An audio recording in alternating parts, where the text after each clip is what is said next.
Hello guys, so it is after hours and I am getting ready to leave work, but I've had a few requests from people to show some things that you can do at your desk if you sit at your desk all day long. So I'm going to show you some of the things that I do because I think it's super important, and I'm a huge advocate for getting up and moving throughout your day, especially if you have a desk job like I do.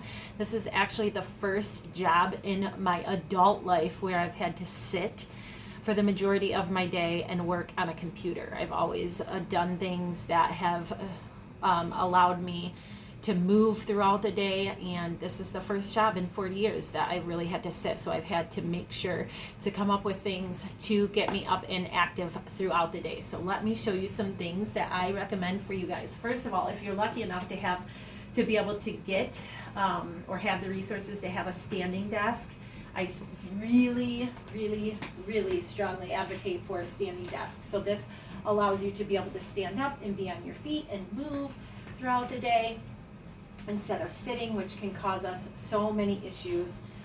But you can also move it down in order to sit when you need to. Another thing that I absolutely love is my ball chair, or our community ball chair. We take turns when people are actually in the office with me. Unfortunately, I've been alone for all of the shutdowns, so I haven't had to share it much, but I love this ball for so many reasons. I have a lot of lower back issues, and this takes the pressure off my lower vertebrae. When I do have to sit for long periods of time, it doesn't compact those lower vertebrae down as much. It has some give to it, so it doesn't hurt me as much to sit long periods of time. But you can also take the ball out and use the ball if you're needing to stretch. So of course, laying across that ball and stretching out is a really great way to open up that back and kind of feel that release if you're having some back pain as well. So I do love my chair. It also forces you to remain stable and strong through the core and sit up nice and tall, constantly giving you that engagement throughout that sitting period. So love my ball as well. Some of my absolute, obviously you guys know, easy body weight movements or exercises that you can do. One thing that I will strongly suggest is to set an alarm on your watch or on your phone for like once every hour to remind yourself to get up and move. So I recommend moving for at least 2 to 3, 4 minutes every hour. It's so easy for us to just get in the zone and getting our work done, and then before you know it, we're like, oh my gosh, I haven't got up and moved out of my chair in the last 4 hours. So setting that alarm is a really good reminder to you to get up and move. So maybe 1 hour isn't feasible for you. Maybe you have to sit and do a meeting or whatever, but as often as you can, get up and move and set that alarm as a great reminder. So 2 to 3 minutes every hour, get up, do some jumping jacks, do some body weight squats, do some step outs, get your body moving.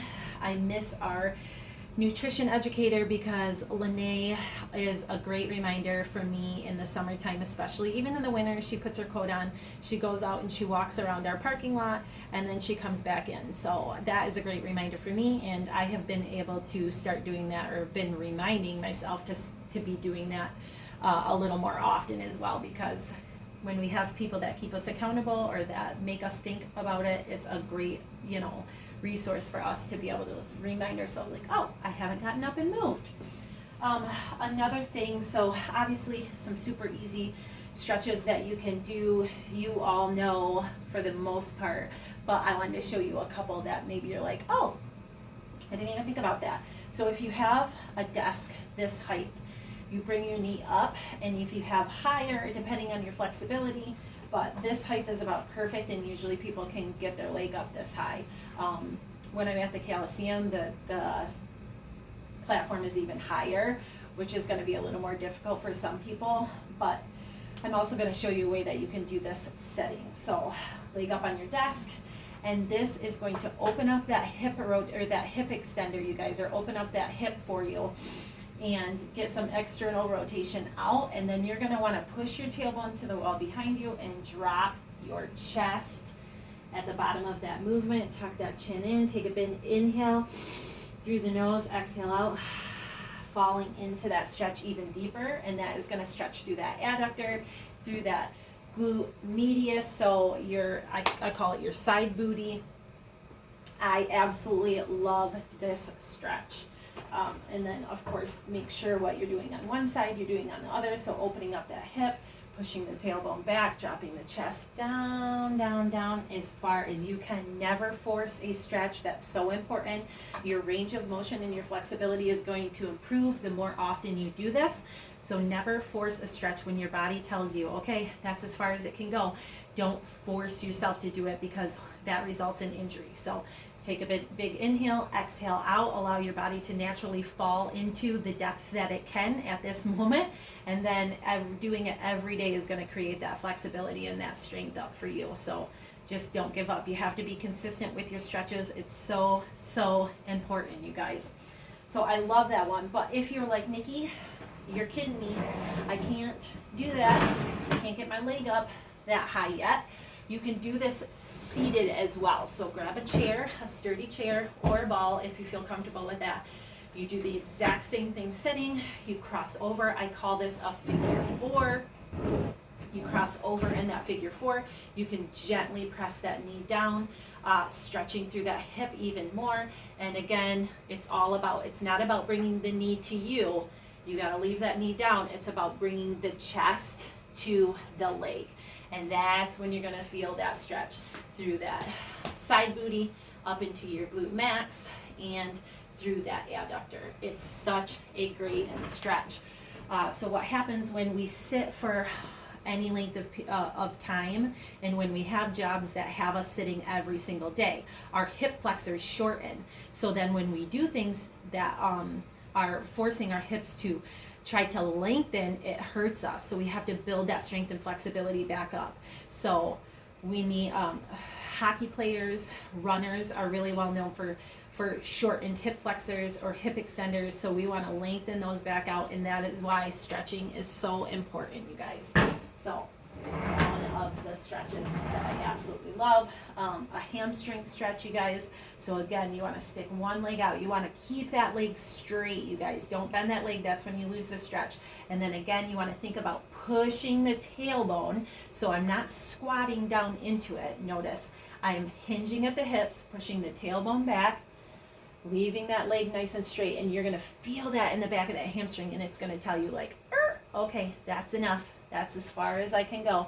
You take a big inhale through the nose, exhale out, allowing your body to fall just a little bit deeper into that stretch, and you will have an amazing stretch in the back of that hamstring. If you're feeling tight or you're feeling sore, you can scoop at the bottom, use that core to help lift you, bring it back up. And of course, the easiest stretch that helps me so much, and every time I do it, and I always start my stretch and strength class with this. Every single person can do it, and we don't even realize like how much we truly need it, because we hold so much tension in our neck and our shoulders that we need to roll out that neck, roll out those shoulders. So I know it seems so simple, and make sure you are not holding your breath. You're taking nice big inhales and exhales, allowing your body to fall into those stretches. You want to bring them up towards the ear, down, thinking about pulling that belly button in. Inhale, exhale down, inhale up, exhale down, and then forward,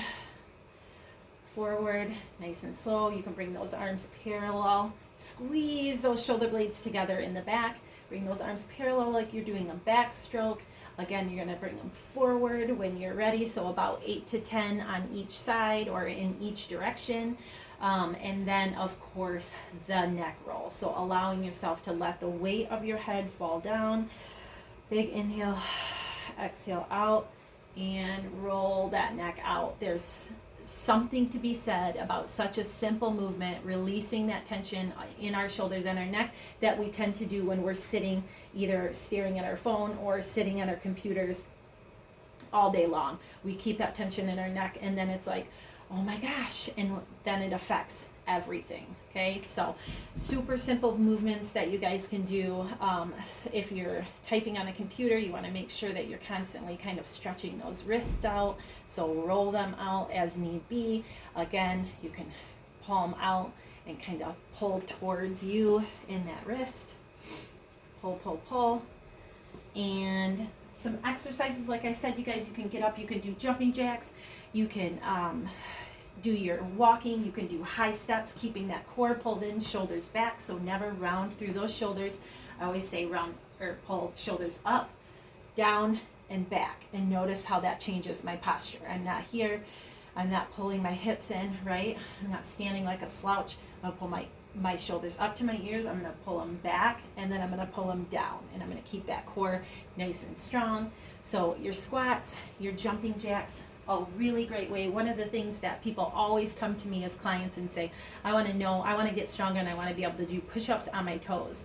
And that's not where we start, you guys. Everything has a progression. So standing up and finding a nice sturdy counter or a chair, this is going to help you learn how to have really great posture and great form in that